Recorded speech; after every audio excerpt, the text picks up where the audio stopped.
حضرت مولانا عطا اللہ شاہ بخاری رحمۃ اللہ علیہ ایک بڑے کلب علی خان ایک بہت بڑا شیعہ تھا، اس کا نام بڑا تیز تھا. شاہ صاحب نے اس کا نام سنا تھا، اس نے عطا اللہ شاہ بخاری کا نام سنا تھا کہ عطا اللہ شاہ بخاری بھی خطرناک آدمی. ایک دوسرے کی کبھی ملاقات نہیں ہوتی. ایک دن اللہ کی شان کسی بس میں کلب علی خان بیٹھ گیا شیعہ جبے کے ساتھ، شاہ صاحب اس کے ساتھ بیٹھ گیا. اتفاقاً یہ جمع ہو گیا. چلتے چلتے گاڑی چل پڑی. شاہ صاحب نے پوچھا کہ حضرت آپ کون ہیں، آپ اپنا تعارف کریں گے، نام کیا ہے؟ کہنے لگے میرا نام ہے کلب علی خان. کلب علی. حضرت نے فرمایا کہ یہ کلب علی کیوں نام رکھا؟ کہا بس میرے بڑوں نے، میرے والدین نے کہا کہ علی کا کتا ہوگا تو اللہ کو رحم آئے گا، اللہ بخش دے گا ہمیں.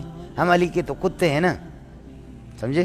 علی کے کتے ہوں گے تو اللہ بخش دے گا. شاہ صاحب نے فرمایا اللہ کے اپنے کتے ذلیل ہو رہے، گلیوں میں پھر رہے.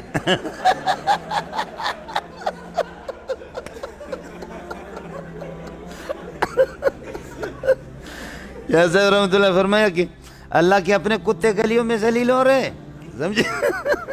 ان کو کچھ نہیں مل رہا اور علی کے کتے کو بخشے گا. وہ شیعہ بالکل لاجواب ہو گیا، ایسا حیران ہو گیا کہ اس نے کیسے مجھے ذلیل کیا. تو شاہ صاحب سے پوچھا کہ حضرت آپ اپنا نام، میں تو ذلیل ہو گیا، آپ اپنا نام بتائیں گے، آپ کا نام کیا ہے؟ شاہ صاحب نے فرمایا میرا نام ہے خنزیر اللہ.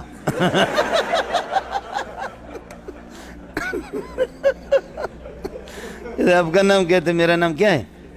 خنزیر اللہ. اس نے کہا خنزیر اللہ بھی کوئی نام ہے؟ تو کہا کیا کلب علی خان کوئی نام ہے؟ اللہ جب علی کے کتے کو بخشے گا تو اپنے خنزیر کو پہلے بخشے گا. اللہ جب علی کے کتے کو بخشتا ہے تو پھر کیا کریں؟ اپنے خنزیر کو تو اس سے پہلے بخشے گا. یہ تو علی کا کتا تھوڑے ہی ہے، اللہ کا خنزیر ہے، اللہ پہلے بخشے گا. سمجھے؟ حیران ہو، بڑا حاضر جواب سے. قادیانی نے کہا کہ غلام احمد قادیانی، غلام کو کاٹو، احمد رہے گا، احمد نبی کا نام ہے. وہ مبشرم برسول یاتی من بعد اسمہ احمد، میرے بعد ایک نبی آئے گا جس کا نام احمد ہے، وہ احمد میں ہوں، غلام کو کاٹو. عطا اللہ شاہ بخاری نے فرمایا عطا اللہ میں عطا کو کاٹو، اللہ رہے گا. میں اللہ ہوں، تجھے کس نے نبی بنا؟